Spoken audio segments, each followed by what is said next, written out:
endi gap yo'q, so'z yo'q.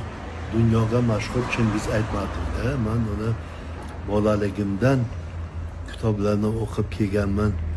Bolaligimdan unga mehr qo'yganman. Uni birinchi kitobini avval fransuzlar tarjima qilgan. Inshaalloh. Fransuzlar tarjima qilgandan keyin fransuz tiliga mashhur Louis Aragon degan ularning yozuvchilari bor. O'sha nimani o'qib hayron qolgan. Darrov o'sha yozuvni o'zi bilan olib borib Fransiyada chiqargan. Ana Fransiya chiqargandan keyin, undan keyin Soyuz majbur bo'lib uni tan oldi. Majbur bo'lib tan oldi. Dunyoga mashhur. O'rta Osiyoni tanitganda. O'rta Osiyo bu yoqqa qo'yilsin, dunyoga mashhur bu Chingiz Aytmatov. O'rta Osiyoda ikkinchi Chingiz Aytmatov yo'q. Inshaalloh. Siz Qirg'izistonga beriblarimiz.